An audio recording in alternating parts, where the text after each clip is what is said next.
Good morning, welcome to Morning Outlook. This is Kim speaking on Tuesday the 15th of January.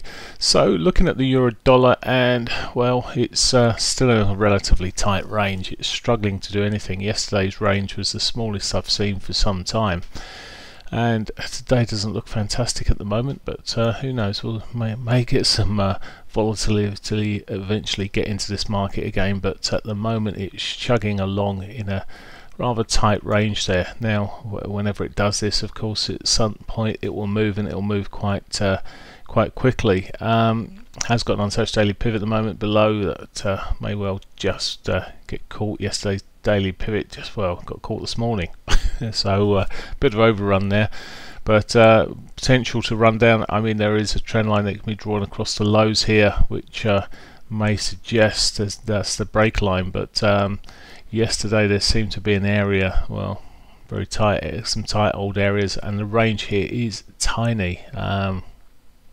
So maybe if you're looking at this and expecting something more, there's a break of that 200, for example, to the downside. There's a short at some point after 8, but for now it may be a case of just patience for that euro. The pound, well, today we have Brexit. We have no news, I should say, this morning at all, and then only 1:30 this afternoon have we got the PPI, so little in a way to kick in terms of normal news, but there is the Brexit vote that's going to be this afternoon, evening, whenever. There's ECB president speaking at 3 o'clock this afternoon. That might kick in some volatility. He gives the annual report before the European Parliament in Strasbourg, so maybe we'll see something happen there. But okay, so the pound, well, Brexit is the big thing here, and whether we see any selling of this before the news, we'll have to wait and see. That we've still got an untouched monthly pivot below, a monthly, weekly even, which might be a drawdown, but largely it may be best avoided. This pairing, unless we start seeing some selling. We may get a bit of volatility leading up to the vote, might see some selling coming in beforehand, and then possibly a relief rally. But either way, it's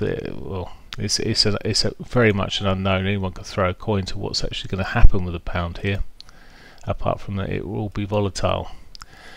Dollar yen, well, at the moment it's looking like it's pitching back up to the upside through the Asian session here. It's been quite soft. This 4-hourly chart really tells me a little because it's so squeezed. But what we've seen here is a shove up on the quite last few hours there on the dollar yen at the moment. So a bit of softening going on there. We'll see how it goes. That may just be money running back away from the yen, going back into risk back on. So traders may be going into risky alternatives and money coming out of the yen, starting to come out of the yen.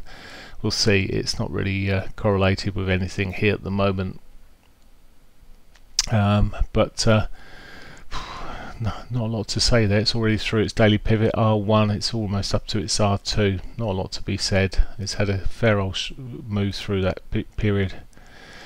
Aussie dollar, well, it doesn't seem to want to stop too easily.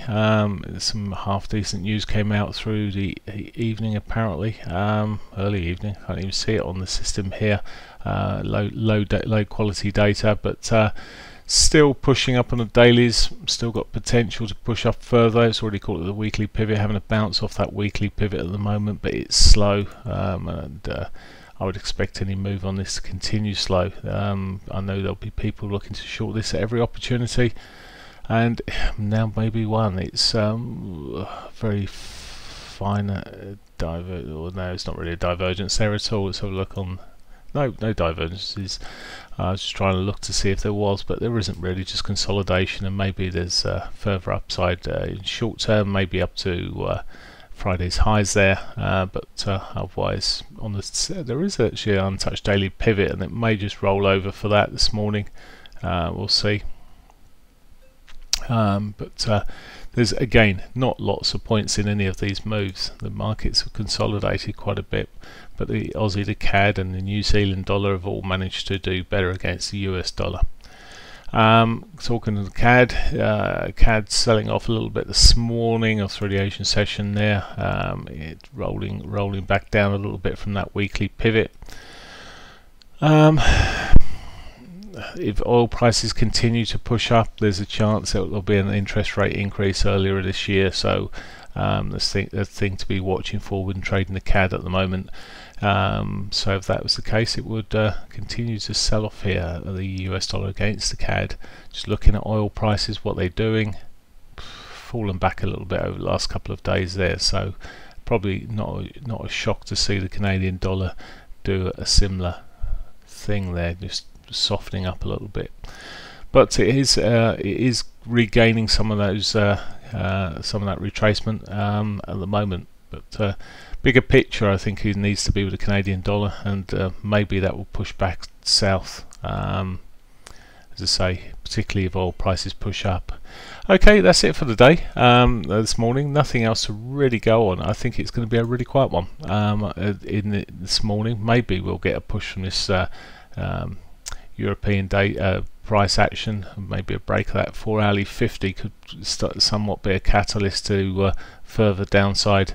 Still looking for a bit further downside on it, back into range, but well, I may have to wait a long time for it at the moment. Anyway, that's it for me. Have a great day. Bye for now.